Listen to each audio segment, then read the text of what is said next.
খেয়াল রাখতে হবে। মৃত্যু নিয়ে ভাববেন না, সুস্থতা নিয়ে ভাবুন। সুস্থতার দায়িত্ব নিজের হাতে সৃষ্টিকর্তা এবং চিকিৎসা বিজ্ঞান সুস্থতার দায়িত্ব ডাক্তারদের হাতে দেয়নি। জোরে তাড়াতাড়ি যায় কি দিছে? কথা বলেন। চিকিৎসা বিজ্ঞান দিছে, সৃষ্টিকর্তা দিছে, কিন্তু আপনি কি করলেন? জায়গা জমি থালা ঘটি বাটি সব বিক্রি করে ডাক্তার হাতে তুলে দিচ্ছেন, আমাকে বাঁচান ডাক্তার সাহেব। কথাগুলি ঠিক আছে কিনা বলেন? আমি এই কথাগুলি বলছি আজকে 25 বছর ধরে বলছি, লক্ষ লক্ষ লোক আমার কথাগুলি শুনছে। আমার ফেসবুকে আজকে সকালে আমি স্ট্যাটাস দেখেছি, 5.5 লক্ষ লোক আমার স্ট্যাটাস গুলো দেখেছে। 5.5 লক্ষ লোক প্রতিদিন আমার এই কথাগুলো তারা দেখে। জোরে একটা হাততালি চাই। আপনারা ভাববেন না যে আপনাদের এই 100-200 লোকের সামনে আমি কথা বলছি। মেসেজটা কি ক্লিয়ার? সবাই জানে, সব ডাক্তাররা জানে, বাংলাদেশের বাইরে সব ডাক্তাররা জানে ডক্টর কর্মকার কি বলে, কিন্তু আজ পর্যন্ত কেউ আমার কথা চ্যালেঞ্জ দিতে আসেনি। চ্যালেঞ্জ দেওয়ার কোনো সুযোগ আছে কি? কোনো সুযোগ তো নাই। কিভাবে চ্যালেঞ্জ দেবে সে? কোনো সুযোগ নেই। বরং এই কথাগুলো তারা কখনো আমাদেরকে বলবে কি? ডাক্তাররা এই কথাগুলি বললে তাদের ডাক্তার থাকবে? ডাক্তারই থাকবে? এই জন্য উল্টো আরো আপনি যখন ন্যাচারাল মেডিসিন খাবেন উল্টো ভয় ধরা যায়, এই কিডনি মিডনি কিন্তু সব শেষ হয়ে যাবে। কিন্তু কথা ঠিক আছে কিনা? আপনি যখন ন্যাচারাল খাইতে শুরু করে ডাক্তার ভয় পেয়ে যান। ভয় কেন পায় জানেন? ও জানে যদি ন্যাচারাল মেডিসিন খাওয়া শুরু করে তাহলে তো আমার খেলাটা শেষ, আমার খেলা শেষ। ও মানুষ তো কিসের ন্যাচারাল মেডিসিন খেলে কি সুস্থ হবে? ন্যাচারাল মেডিসিন খেলে কি সুস্থ হবে? সেল। তো সেল সুস্থ হয়ে গেলে তো খেলা শেষ। আমার যদি সেল সুস্থ হয় তো আমার কোনো রোগ শোক হবে না। কি কথা ঠিক আছে কিনা? আপনার বডিতে কোনো রোগ, এই জন্য ডাক্তাররা ইচ্ছা করেই অনেকে, কারণ সে তো করেছে, সে অনেক পড়ালেখা করেছে, কিন্তু অস্বীকার করার উপায় নেই। শুধু ব্যবসায়িক কারণে সে কিন্তু আপনাকে এগুলির ব্যাপারে দূরে রাখে যে এগুলি করা যাবে না। তাহলে আমি বলছি দেহটা কার? কথা বলেন, দেহ কার? দেহ আপনার সিদ্ধান্ত আপনাকে নিতে হবে। আপনি যদি আপনার দেহের সিদ্ধান্ত অন্য কারো হাতে ছেড়ে দেন নিশ্চিত আপনি বিপদে পড়বেন। এবং আমরা বিপদে অলরেডি কি আছি। একটা ঘর খুঁজে পাওয়া যাবে যেখানে একজন সুস্থ মানুষ পাওয়া যায়? কথা বলেন। তাহলে আপনার এই কুমিল্লা শহরে কি আধুনিক হাসপাতালের অভাব আছে? আধুনিক ডাক্তারের অভাব আছে? ক্লিনিকের অভাব আছে? এত রোগী কেন? উত্তরটা কি আমরা পেয়েছি? কথা বলে উত্তরটা আমরা পেয়েছি। প্রতিটা ঘরকে যদি আপনি হাসপাতাল বানান আপনার প্রবলেম সলভ হবে না। আপনাকে যদি প্রবলেম সলভ করতে হয় সমাধান কোথায় দিতে হবে? আর সেল কি ডাক্তারের কথা চলে না নেচারের কথা চলে? সুতরাং ফাইনাল আলোচনা ফাইনাল হয়ে গেছে। তো আমরা পেয়ে গেছি সেল। তো সেল কি খালি চোখে দেখা যায়? খালি চোখে দেখা যায়? খালি চোখে দেখা যায় না। আসুন আরেকটু কথা বলি, তাহলে আপনাদের আরো ভালো লাগবে। যেটা কি ডাক্তারও তো জানে সমস্যাটা কোথায়, কিন্তু ট্রিটমেন্টটা করে কি সেলে দিয়েছে? আর সেলে দেওয়ার ট্রিটমেন্টের ক্ষমতা ওনার হাতে, এটা শুধু নেচার। তাহলে উনি কি করেন? যেহেতু সেল খালি চোখে দেখা যায় না, তো উনি কি করেন? আপনাদেরকে কিছু মেডিকেল টেস্ট দেন। কি? এমআরআই দেন, সিটি স্ক্যান করেন। কি ঠিক আছে কিনা? কিছু টেস্ট দেন না? আসলে টেস্টগুলো কেন দেন শুনে নেন, আপনারা আজকে সব ভ্রমণ পাস হয়ে যাবে। কেন টেস্ট দেন? তার সারা জীবনের পড়ালেখা হচ্ছে, একজন ডাক্তারের সারা জীবনের পড়ালেখা কি জানেন? একটা হেলদি সেলের সাথে আরেকটি আনহেলদি সেলের ডিফারেন্সটা জানাই হচ্ছে তার পড়ালেখা। যিনি যত বড় ডাক্তার তিনি এই ডিফারেন্সটা ভালো জানেন। আমার কথা কি বোঝা গেছে কি বলছি? একটা সেল যখন আনহেলদি হবে তার কিছু অ্যানাটমি ফিজিওলজি কি হয়ে যাবে? চেঞ্জ হয়ে যাবে, তার কারেক্টার কি হয়ে যাবে? এই ডিফারেন্সটা যে ডাক্তার ভালো বুঝেন তিনি হচ্ছেন বড় ডাক্তার। Message clear? তো এটা কি খালি চোখে দেখা যাবে নাকি এটা কিছু ডিভাইসের সাহায্য নিতে হবে? এই জন্য প্রথমে বলে যে একটা এমআরআই করেন, একটা সিটি স্ক্যান করেন। আসলে এমআরআই সিটি স্ক্যান হচ্ছে কিছু না, এগুলো একটা মেডিকেল ডিভাইস যেটা আপনার সেলকে অনেক বড় করে দেখায়। খালি চোখে দেখা যায় ওই যে আপনার স্পাইনে ওই যে মেরুদণ্ডে ওই যে একটা ফাঁক আছে, আরে ফাঁক আছে বলে তো সমস্যাটা হয়েছে। কি কথা ঠিক আছে কিনা? ওই যে হাত দিয়ে ঠেসে ধরেছে, তো হাত দিয়ে ঠেসে ধরেছে বলে তো সমস্যাটা হচ্ছে। কি কথা ঠিক আছে কিনা?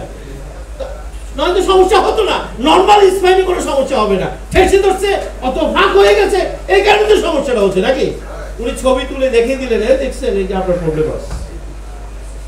উনি কিছু প্যাথোলজিক্যাল টেস্ট করে দেখে দেখছেন, রেফারেন্স বেলুন সামনে থাকে না টেস্টে, এটা মানে কি হেলদি সেল এর বাইরে ওই এনজাইম বা হরমোন বা অ্যান্টিবডিটা ছাড়বে না, কমও ছাড়বে না বেশিও ছাড়বে না হেলদি সেল। সে যখন টেস্টটা করে দেখে যে এটা বেশি বা কম, তখন সে বলে যে সমস্যা কোথায়? কথা বলেন, সমস্যা কোথায়? আচ্ছা ভালো কথা, উনি এতগুলো টেস্ট করে আমার সমস্যাটা নির্ধারণ করেছেন, খুব ভালো লাগছে, খুব ভালো, অনেক বড় ডাক্তার। আমার সমস্যাটা উনি ধরেছেন, সিটি স্ক্যান করে ধরেছেন, এমআরআই করে ধরেছেন। আচ্ছা বলুন তো দেখি, চিকিৎসার দায়িত্ব কি তার হাতে রাখা হয়েছে? জোরে একটা হাত তালিতে, তাহলে কি হলো কথা? এই যে এত টেস্ট আপনি করালেন, ওই টেস্ট চিকিৎসার দায়িত্ব কি তার হাতে আছে? তো লাভ হলো কি? বরং ক্ষতিটা কি হয়েছে জানি, যে বারবার আপনি টেস্ট করাচ্ছেন, বারবার ডাক্তার চেঞ্জ করছেন, তাতে করে সেলগুলো আরো মারাত্মক ড্যামেজের দিকে চলে যায়, আর সেলগুলো ঠিক হতে চায় না, কারণ সেল তো ডাক্তারি চিকিৎসা গ্রহণ করবে না, যার কারণে দেখেন আর মানুষগুলো রোগ থেকে বের হতে পারে না। তো আমরাও তো আজকে জেনে গেছি, আমরা যারা ডাক্তার না, আমরা জেনে গেছি সমস্যাটা কোথায়। কথা বলেন, সমস্যাটা কোথায়? তো আমরা যদি সরাসরি ঘরে বসে সেলের ট্রিটমেন্টটা দিয়ে দেই, তাহলে ঘরে বসে কি প্রবলেমটা সলভ হয়ে যাবে না? কথা বলেন, সলভ হবে কিনা বলেন? সেলের ট্রিটমেন্টের জন্য তো ডাক্তারের কাছে যেতে হবে না, কার কাছে যেতে হবে? প্রকৃতি ট্রিটমেন্ট একটু পরে আমরা শিখিয়ে দেবো, জোরে একটা তাহলে যে ঘরে বসে সব প্রবলেম। আমি আবারও বলছি, এই কথাগুলো কখনো অফিসিয়ালি সরকার, কোন দেশের রাষ্ট্র এগুলি প্রচার করবে না, প্রচার করার ক্ষমতা তাদের নেই। পৃথিবীতে ড্রাগ এবং আর্মস পৃথিবী শাসন করে, অস্ত্র এবং ড্রাগ পৃথিবী শাসন করে। আজকে স্বয়ং বাইডেন যদি এই অস্ত্র এবং ড্রাগসের বিরুদ্ধে অবস্থান করে, পরের দিন তার ক্ষমতা থাকবে না। আমরা তো দুর্বল রাষ্ট্র, আমরা তো গরিব রাষ্ট্র, আমাদের সরকারের সেই ক্ষমতা নেই। আজকে আমার সরকার যদি বলে যে ডক্টর কর্মকার এই প্রোগ্রামটা আমরা প্রতিটি ঘরে ঘরে পৌঁছে দেব, প্রতিটি জায়গায় পৌঁছে দেব, ঠিক পরের দিনই সমস্ত ডাক্তার স্ট্রাইক করে দেবে। আমার কথাটা বুঝছেন না? বুঝেন নাই? দেখবেন সব স্ট্রাইক করে বসে থাকে, কারণ একটাই, এই কথাগুলো মানুষ যদি ঘরে ঘরে জেনে যায়, তাহলে তাদের ভাব কি থাকবো? 5 থেকে 10% লাগতে পারে, এরকম হওয়ার কথা না। সর্বোচ্চ কত পার্সেন্ট? 5%, 4% সাহায্য লাগতে পারে। কিন্তু আজকে যেভাবে মানুষ পুরো ড্রাগের উপর ডিপেন্ড হয়ে গেছে, ডাক্তারের উপর ডিপেন্ড হয়ে গেছে, তারপরেও কিন্তু মানুষ কিন্তু মারাত্মকভাবে অসুস্থ হয়ে পড়ছে, এর কোনো প্রয়োজন ছিল না। Message clear? তাহলে আমরা তো বলছি ড্রাগ যদি দরকার হয় সর্বোচ্চ কতদিন ব্যবহার করা যাবে? করেন, আমরা তো নিষেধ করিনি। কিন্তু আপনি যদি মনে করেন না এবার আরো বড় ডাক্তার দেখাইছি, লাভ হবে। বড় ডাক্তার কি মেডিসিন দিয়েছে না ড্রাগ দিয়েছে? লাভ হলো কি? একই তো কথা। লাভ হবে যত বড় ডাক্তারের কাছে যান, বরং বিপদ আরো বেশি। আমি এভাবে বলি, ছোট ডাক্তার ড্রাগ লিখে ভয় পায়, বড় ডাক্তার তার সুনামের জন্য ভয় পায় না, কারণ তার সুনাম দরকার।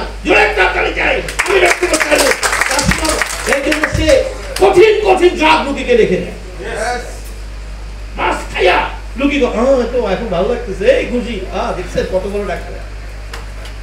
কিন্তু ছোট ডাক্তাররা লিখতে ভয় পায়। মেসেজ কি ক্লিয়ার? সুতরাং ডাক্তার যত বড় বিপদ তত বড় খেয়াল রাখবেন, কারণ তিনি তো মেডিসিনে লিখবেন না, কি লিখবেন? ড্রাগ লিখবেন। সাবধান। তাহলে আসুন, বডিটা যে সেল দিয়ে তৈরি, আসুন আমরা একটু দেখি। আমার কথা কি বোঝা যাচ্ছে তো নাকি? মনোযোগ দিয়ে শুনবেন, সামনে আরো মজার বিষয় আছে। বডিটা যে সেল দিয়ে তৈরি, আমরা এই ইয়াটা দেখব। আমাদের জন্মটা কিভাবে হলো? বাবার একটি স্পার্ম, মায়ের একটি এগ মিলনের ফলে মাতৃজরায়ুতে প্রথম যে কোষটি তৈরি হয়েছিল, ইট ওয়াজ আওয়ার ফার্স্ট সেল। বিজ্ঞানীরা সেই আদি কোষটির নাম রেখেছে জাইগোট। তাহলে আমাদের সকলের প্রথম কোষটির নাম কি? পৃথিবীর সকল মানুষ এইভাবে জন্ম লাভ করেছে, মনে রাখতে হবে। বাইডেন বা পুতিনের জন্য বিশেষ কোনো নিয়ম ছিল না, সবাই একই পদ্ধতিতে জন্ম নিয়েছে। তাহলে আসুন কি রহস্য ছিল? বড়টা হচ্ছে ডিম্বাণু। ভালো করে দেখে নেন আপনার আমার জন্মটা কিভাবে হলো। ডিম্বাণু, আর এগুলো হচ্ছে শুক্রাণু, স্পার্ম। বলছে মায়ের একটি ডিম্বাণুর সাথে বাবার 100 কোটি স্পার্ম ফাইট করেছে আপনার আমার সৃষ্টির জন্য, মায়ের একটা ডিম্বাণুর সাথে। এবং সেখানে একটি মাত্র ডিম্বাণুর সাথে একটি মাত্র স্পার্ম কন্টাক্ট করতে সক্ষম হয় 100 কোটি স্পার্মের মাধ্যমে। এবং নতুন যে প্রাণের সঞ্চার হয়, ইট ওয়াজ আওয়ার ফার্স্ট সেল। আমি একটু আগে যে জাইগোটের কথা বলেছি, এটি জাইগোটের একটি অরিজিনাল ছবি। বিজ্ঞানীর আধুনিক ইলেকট্রনিক মাইক্রোস্কোপ দিয়ে আপনার আমার 6 দিন বয়সের ছবি তুলেছে। এটি 10 লক্ষ গুণ বড় করে দেখানো হয়েছে। আপনার 6 দিন বয়সের ছবিটা একটু ভালো করে দেখে দেন, কত বড় করে দেখানো হয়েছে। আচ্ছা, এই কোষ্ঠী তো এখন আপনি নাকি না ভুল আছে? কথা বলেন। এই কোষ্ঠী তো আপনি। এখন আপনার উচ্চতা কত? 5 ফিট 5 ইঞ্চি 6 ইঞ্চি। তখন ওনার উচ্চতা কত ছিল? কিছু তো ছিল। বিজ্ঞানীরা তার আয়তন মেপেছে। আয়তন মেপে বলেছে এর আয়তন ছিল 0.6 মাইক্রন। What is micron? 1 মিটারের 10 লক্ষ ভাগের 1 ভাগকে বলা হয় 1 মাইক্রন। আপনার আয়তন তার চেয়ে ছোট ছিল। 1 মিটার সমান 39 ইঞ্চি। এটাকে যদি 10 লাখ ভাগ করা হয়, তার 1 ভাগকে বলে 1 মাইক্রন, তার চেয়ে ছোট ছিল। এখন কত? 5 ফিট 6 ইঞ্চি। এখন আপনার ওজন কত? 60 কেজি 70 কেজি। তখন তার ওজন কত ছিল? বিজ্ঞানের 21 ওজন মেপে বলেছিল ওজন ছিল 1 ন্যানোগ্রাম। What is 1 nanogram? 1 গ্রামের 100 কোটি ভাগের 1 ভাগকে বলা হয় 1 ন্যানোগ্রাম। 1 গ্রামের কত? 100 ভাগ না ভাই, 100 কোটি। এখন আপনার ওজন কত? 60 কেজি। 1000 গ্রাম সমান 1 কেজি, এভাবে 60 কেজি। আর তখন ছিল 1 গ্রামের 100 কোটি ভাগের 1 ভাগ। কি ছিল এটি? বিজ্ঞান বলছে এটি ছিল একটি অদৃশ্য লাইট। দেখে ধর্মের সাথে মিলে যায়। মানুষ নূর থেকে তৈরি হয়েছে, আলো থেকে তৈরি হয়েছে। বিজ্ঞানও বলছে এটি ছিল একটি অদৃশ্য লাইট, কিন্তু বিজ্ঞান সেটিকে বলেছে একটি লাইট, একটা জীবনের সঞ্চার ঘটেছে। আরো আধুনিক ছবি আমরা একটু দেখে নেই। আরো আধুনিক ছবি দেখে নেন। এটা অরিজিনাল ছবি কিন্তু। 6 দিন বয়সে আপনি আপনার মাতৃজরায়ুতে কিভাবে ছিলেন? 6 দিন বয়সে পেছনের হলো মাতৃজরায়ুটো আর 6 ডেজ এমব্রায়ো।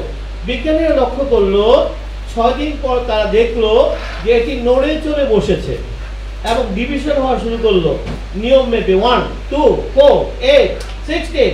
যতই ডিভিশন হওয়া শুরু করলো ততই ক্ষুদ্র কোষ্ঠী আকার আকৃতিতে পরিবর্তন। কিভাবে মাতৃজরায়ুতে শিশু ডেভেলপ হয় দেখে নেন। আকার আকৃতিতে পরিবর্তন হতে লাগলো। 58 দিনের মাথায় 5 মিলিমিটার একটি পূর্ণাঙ্গ মানব ভ্রূণে পরিণত হয়ে গেল। কত মিলিমিটার? 5 মিলিমিটার 58 দিনে। তাহলে যে একটি পূর্ণাঙ্গ মানব ভ্রূণে পরিণত হয়ে গেল, তার সমস্ত অঙ্গ প্রত্যঙ্গ তৈরি হলো। কোত্থেকে তৈরি হয়েছে? বিজ্ঞান বলছে ওই জাইগোটের ভিতরে আপনার দেহের সমস্ত অঙ্গ প্রত্যঙ্গের গোপন কোড লুকায়িত ছিল। আপনার হার্ট, আপনার কিডনি, আপনার লিভার, আপনার ব্রেন, সমস্ত অঙ্গ প্রত্যঙ্গের গোপন কোড কোথায় লুকায়িত ছিল? ওই জাইগোটের ভিতরে লুকায়িত ছিল। এটি শুধু প্রকাশিত হয়েছে। হার্ট হয়ে গেছে, কিডনি হয়ে গেছে, লিভার হয়ে গেছে। একটা হাত তালি দেন না।